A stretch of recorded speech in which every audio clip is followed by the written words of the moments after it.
सन 1311 हिजरी मुताबिक 1894 ईस्वी में नदवतुल उलमा की तहरीक उठी थी।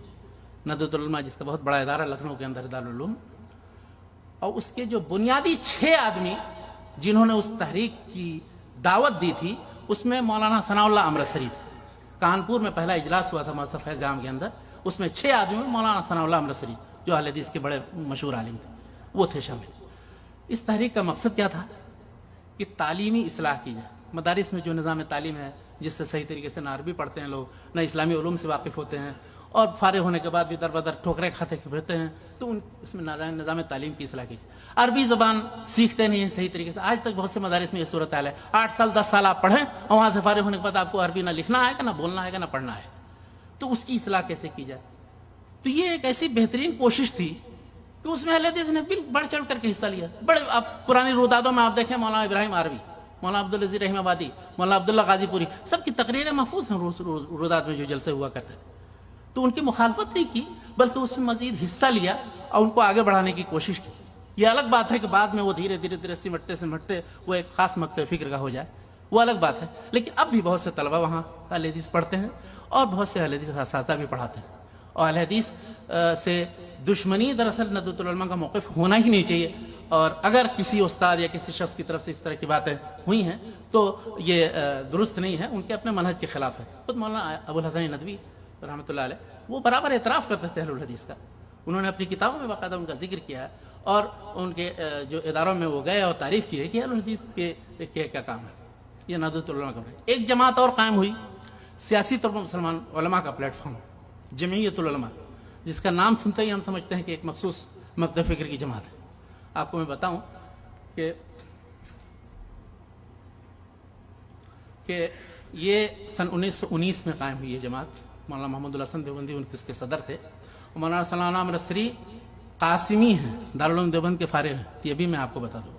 वो भी उसके मुअस्सिसीन में से जमीयतुल उलमा, और एक अरसे तक बहुत से अहले हदीस उलमा उसमें शामिल रहे और उसकी सदारत की जमीयतुल उलमा की। उसमें आखिरी आलिम जो थे मौलाना अब्दुल वहाब आरवी उसके सदर थे, जिन लोगों को हम लोगों ने देखा भी है। तो ये सियासी तौर पर मुसलमानों की एक आवाज़ होनी चाहिए, उलमा किराम का एक मुत्तहिदा मौक़िफ़ होना चाहिए। जमीयतुल उलमा कायम करने वालों में अहले हदीस शामिल। जमात इस्लामी की मिसाल लीजिए, सन 1941 में मौलाना मौदूदी ने दावत दी कि दीन की दावत का काम मुत्तहिदा तौर पर करने के लिए हम किस तरह से सारे उलमा को इकट्ठा करें और बजाय कि हम फ़िक़ही इख्तिलाफ़ात में मुब्तला हों, दीन की दावत का असल काम हम करें। चुनांचे उन्होंने जिन लोगों को बुलाया सन 1941 में, उसकी रिपोर्ट में आप देखिए मौलाना अताउल्लाह ने भोजानी, मोहम्मद इसाक भट्टी और बहुत से उलमा उसमें शरीक हुए बाकायदा।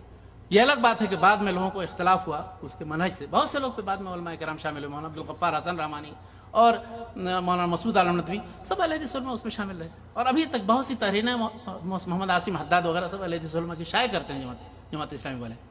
तो ये अहले हदीस ने उसमें भी हिस्सा लिया। और जिन लोगों को इख्तलाफ हुआ किसी पॉलिसी की वजह से या कोई बात हुई, खुश उसलूबी के साथ उससे अलग भी हो गए, तो उसकी मुखालफत तो दुश्मनी नहीं की उन्होंने शुरू से, जैसा कि समझा जाता है और समझाया जाता है। तबलीगी जमात 1927 में तकरीबन शुरू हुई। मौलाना मोहम्मद इलियास साहब ने तकरीबन हरियाणा के अंदर और दूसरे पिछड़े इलाकों में जहाँ पर दीन की कुछ समझ नहीं थी, लोगों को पता ही नहीं था, और एक काफिर एक मुसलमान के दरमियान कोई तमीज़ नहीं थी, उसमें शरीक हुए।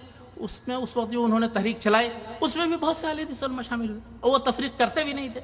उनका मकसद सिर्फ ये था कि सारे उलमा जो हैं तबलीग और दावत का काम करें, सिर्फ पढ़ने पढ़ाने के लिए जो मदरसे में बैठे हुए हैं और इससे इस्लाह का काम सही तरीके से नहीं हो रहा, वो काम करें। चुनांचे उनके साथ बहुत से, अभी जाइए आप इंग्लैंड चले जाइए या हिंदुस्तान में देखिए, पाकिस्तान वगैरह में बहुत से लोग अहले हदीस उसमें शामिल थे और रहे। ये अलग बात है कि जब उनको मुख्तलिफ जगहों पर जाने और उनके साथ घूमने का मौका मिला, अब वो जब किसी तरह का कोई सवाल करते हैं, कुछ पूछते हैं, कोई इश्काल पेश आता है, तो उनको पसंद नहीं करते हैं उनके उलमा, और फिर धीरे धीरे इन लोगों की रहनुमाई हो जाती है, कुरान हदीस की तरफ पढ़ लेते हैं तो हकीकत समझ में आती है, छोड़ देते हैं जमात। ऐसी बहुत सी मिसालें मौजूद हैं।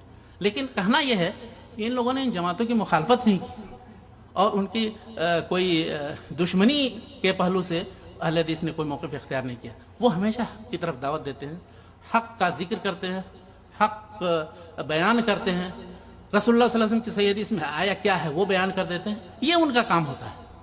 इसलिए